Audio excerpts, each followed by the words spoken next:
अस्सलाम वालेकुम व्यूअर्स क्या हाल हैं आपके। व्यूअर्स, सर्दियों का मौसम आते ही आईबीएस के जो केसेस हैं वो ज़्यादा हो जाते हैं।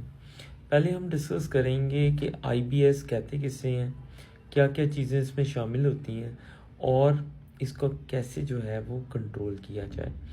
एक बात याद रखनी है, आईबीएस जो है वो सिर्फ इलामात कंट्रोल हो सकती हैं, मुकम्मल तौर पे कभी भी ये रिवर्ट नहीं होता। आईबीएस जिसको हम कहते हैं बड़ी आंत की problem, irritable bowel syndrome. Bowel कहते हैं आपकी आंतरी को, ठीक है। इरिटेबल, आपकी आंतरी इरिटेट हो गई है, चिढ़ रही है, फूड उसको जो है वो परेशान करता है। और सिंड्रोम कहते हैं मल्टीपल चीज़ें जिसमें शामिल हों, मल्टीपल चीज़ें जिसमें इंक्लूड हो, तो इसमें काफ़ी ज़्यादा अलामात आती हैं, तो इसीलिए इसको सिंड्रोम कहते हैं। आगे मैं आपको एक एक इसकी अलामात बताता जाऊंगा और आपको बताता जाऊंगा कि इसकी हम तशखीस कैसे करते हैं। आपने वीडियो जो है वो एंड तक देखनी है ताकि आपको वीडियो ना पूरी समझ आ जाए। सबसे पहले इसकी 3 मेजर अलामात हैं जो 6 महीने से ऑन एंड ऑफ पेशेंट में मौजूद होती हैं। सबसे पहली अलामत ये है कि पेशेंट को ऐसा महसूस होता है कि मेरा पेट डिस्टेंडेड रहता है, गैस से फूला हुआ रहता है, और ये फुलाहट जो है ये खाने के बाद बढ़ जाती है और खाली पेट निस्बतन बेहतर हो जाती है। इससे अगली चीज़ जो है वो पेट में दर्द होना। पेट में दर्द भी रहता है, खाने के बाद ये दर्द जो है वो ज़्यादा हो जाता है और अक्सर बहाना करने से ये दर्द जो है वो रिलीफ हो जाता है। अच्छा, अब जो तीसरी मेजर चीज़ है वो है बहाना। बहाना कभी इसमें बहुत सॉफ्ट आने लग जाता है, कभी बहुत सख्त आने लग जाता है, और बहाना जो है वो फ्रीक्वेंटली अपनी फॉर्म चेंज करता है। यानी ऐसा नहीं है कि एक हफ्ता सख्त आएगा, एक हफ्ता सॉफ्ट आएगा। तो ये पॉसिबल है कि आज सख्त आया तो अगले दिन नरम आए, उससे अगले दिन और भी ज़्यादा सख्त हो जाए। तो ये चेंज करता रहता है और फ्रिक्वेंसी भी चेंज करता है। फ्रिक्वेंसी का क्या मतलब है? फ्रिक्वेंसी का मतलब है किसी दिन जो है वो एक दिन में 4-5 बार बहाना आ रहा है, और जो है बाजू का जो है वो 3-3 4-4 दिन गुजर गए, बहाना ही नहीं आ रहा। तो ये आईबीएस का हॉलमार्क है कि बहाने की जो फॉर्म होती है, यानी सॉलिड लिक्विड, वो भी चेंज होती रहती है, और number of stool per day वो भी चेंज होते रहते हैं वक्त के साथ। बाकी आपको 2 मेजर मैंने और बता दिए हैं कि पेट की फुलाहट और पेट में दर्द रहना खाने के बाद। ठीक है जी, ये मेजर अलामात हैं जो अभी हमने डिस्कस किए हैं। जी व्यूअर्स, तो आपको अब तक की बातें समझ, मैं उम्मीद करता हूँ समझ आ गई होंगी। अच्छा, एक इम्पॉर्टेंट चीज़ आपने यहाँ पे पूछनी है पेशेंट से। बेशक बहाना पतला भी आए लेकिन इसमें बहाने पे जोर लगाना पड़ता है। अपने पेशेंट से पूछना है कि क्या 25% जो बहाने का हिस्सा है उस पर जोर लगा के उसको जो है पास डाउन करना पड़ता है। ठीक है जी। तो स्ट्रेनिंग हॉलमार्क है आईबीएस का, इवन आईबीएस डी का। तो आईबीएस के हॉलमार्क्स में से ये तमाम चीज़ें हमने आपको बता दी हैं। बहाने के साथ म्यूकस आ सकता है, यानी मिक आ सकती है, रेशा आ सकता है, लेकिन आईबीएस के पेशेंट में बहाने के साथ खून नहीं आता, ये याद रखना है। ठीक है जी। तो इस वीडियो के साथ जुड़े रहें एंड तक जो है वो, ताकि आपको ये पूरा आईबीएस का जो किस्सा है वो समझ। जो रेड फ्लैग साइंस होते हैं ना, वो हम एंड पे डिस्कस करेंगे। ठीक है।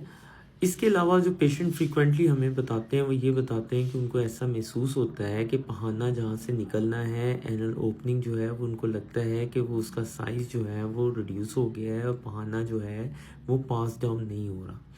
हालांकि इंटेस्टाइनल ऑब्स्ट्रक्शन नहीं होती, हवा का इखराज होता है। ठीक है। बहाना भी निकल रहा होता है, लेकिन उनको ये एहसास आ रहा होता है कि जैसे जो है ना बहाने की ओपनिंग वाली जगह, एनल ओपनिंग जो है वो जैसे कंस्ट्रिक्टेड हो गई। जी, इसके अलावा पेशेंट में ऐसा भी हो सकता है कि उसको कमर के निचले हिस्से में दर्द है। पेट के अलावा कमर के निचले हिस्से में दर्द हो सकती है। पेशाब का बार बार आना, ऐसा महसूस होना जैसे पेशाब रुक गया, अक्सर औकात ऐसा औरतों में होता है। अच्छा, इसके अलावा पेशेंट जो है उसको ऐसी भी फीलिंग आती है कि जैसे मुझे भूख नहीं लग रही, और जो है खाना वापस आ रहा है। तो ये अपर जीआई की जो कंप्लेंट्स होती हैं डिस्पेप्सिया, वो भी हो सकता है आईबीएस के साथ, ठीक है। अच्छा जी, अब इसको कुछ हमने इम्पॉर्टेंट डिजीजेस से रूल आउट करना है। वो डिजीजेस कौन सी हैं? खून की कमी नहीं होती आईबीएस में, आईबीएस में बहाने के साथ खून नहीं आता, आईबीएस में कभी जो है वो आंतरी का रुक जाना यानी इंटेस्टाइनल ऑब्स्ट्रक्शन वो नहीं होती, आईबीएस में वेट कम नहीं होता। इन चीज़ों को आपने याद रखना है। बेशक बहाने दिन में आईबीएस डी में बहाने बेशक 5, 6, 7, 8 बार आए, लेकिन जो है ना उसमें कभी जो है वो वज़न कम नहीं होता। अगर आप टेस्ट कराएं तो सीआरपी नॉर्मल रहता है आईबीएस में, ईएसआर भी नॉर्मल रहता है और बहाने का टेस्ट भी नॉर्मल आता है, ठीक है जी। एंडोस्कोपी अगर करवाएं तो वो भी नॉर्मल आएगी, और अगर हम जो है क्लोनोस्कोपी करवाएं तो वो भी आईबीएस के पेशेंट में नॉर्मल आएगी। इन सारी चीज़ों का आपने पेशेंट से पूछना है और ये हिस्ट्री में ये चीज़ें आपको पता चल जाएंगी। इसके अलावा आईबीएस के पेशेंट में जो हिस्ट्री होती है वो गुस्से की होती है। गुस्सा करता है पेशेंट, छोटी छोटी बातों पे वो चिड़चिड़ापन उसमें आ जाता है, नाउमीदी की कैफियत आ जाती है, बाज़-औक़ात नींद में भी दुश्वारी होती है, और पेशेंट जो है ना वो इरिटेट रहता है। हालांकि उसकी आंतरी बड़ी आंत जो है वो इरिटेट नहीं होती, खुद भी वो इरिटेट रहता है। अब हम आपको बताते हैं कि फर्दर हम कौन से टेस्ट करवा सकते हैं। जैसे मैंने आपको कहा एंडोस्कोपी, क्लोनोस्कोपी वो करवा सकते हैं, दोनों नॉर्मल आएंगी। सीलियक डिजीज़ की एंटीबॉडीज़ करा सकते हैं, एंटी टिश्यू ट्रांसग्लूटामिनेज एंटीबॉडीज़ वो भी नेगेटिव आएंगी। बहाने का टेस्ट कराएंगे वो भी नेगेटिव आएगा, एच पलोराई कराएंगे वो भी नेगेटिव आएगा, ठीक है। फिर आगे हम क्या कर सकते हैं, सीबीसी करा सकते हैं, उसमें खून की कमी नहीं आएगी क्योंकि आईबीएस में खून की कमी नहीं होती। थायराइड की टेस्ट करवा सकते हैं अगर पेशेंट को बहाने ज़्यादा आते हैं, ताकि हम थायराइड टॉक्सिकोसिस को रूल आउट कर सकें, तो थायराइड का टेस्ट भी इसमें नॉर्मल होगा। अच्छा, अब इसके ट्रीटमेंट की तरफ आते हैं, क्योंकि इसकी 3 मेन कैटेगरीज हैं।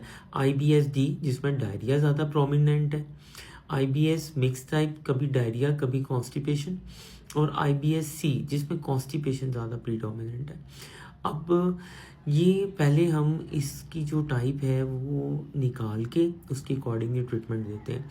आईबीएस डी में रिफॉक्सामिन यूज़ होती है विद स्टमक कवर, और ज़ाहिरी बात है परहेज़ करना, अपने प्रोसेस्ड फूड से परहेज़ करना है, दूध वाली चीज़ों से परहेज़ करना है, और जो है कोशिश करना है कि खाना अच्छी तरह चबा के खाएं, ठीक है।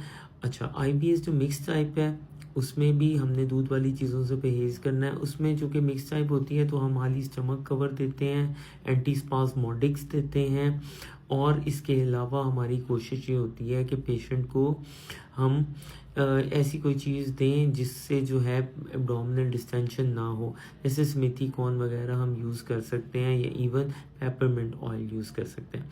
तो कॉन्स्टिपेशन प्रीडोमिनेंट है, उसमें जो है वो न्यू मेडिकेशंस हमारे पास आई हैं, ठीक है। 5-HT4 रिसेप्टर एगोनिस्ट आए हैं, ठीक है, जिसमें प्रोकालोप्राइड है वो हम यूज़ कर सकते हैं। बाकी ट्रीटमेंट जो स्टमक कवर से रिलेटेड होगी, इंटेस्टाइनल कवर से रिलेटेड होगी, एसिडिटी से रिलेटेड होगी, वो वही चलेगा। इसके अलावा पेशेंट को एंजाइटी कम करने का कहना है, ट्राइसाइक्लिक एंटी डिप्रेसेंट यूज़ कर सकते हैं, SSRI यूज़ कर सकते हैं, ठीक है जी। इसके अलावा एंजियोलिटिक्स यूज़ कर सकते हैं।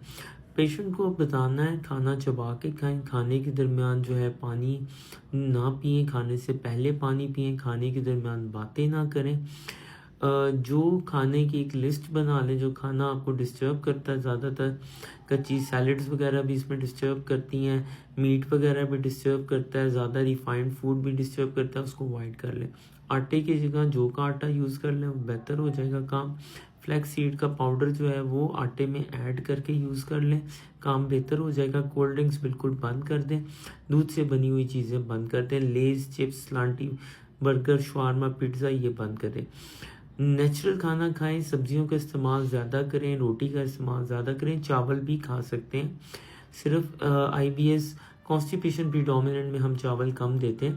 तो इस तरह ये तमाम चीज़ें करके आप अपनी इस बीमारी को कंट्रोल रख सकते हैं और आपकी लाइफ सुकून में रहेगी। इस वीडियो को वॉच करने का बहुत शुक्रिया। इस वीडियो को लाइक भी करें, शेयर भी करें, और मेरे इस चैनल को भी फॉलो करें। अल्लाह हाफिज़।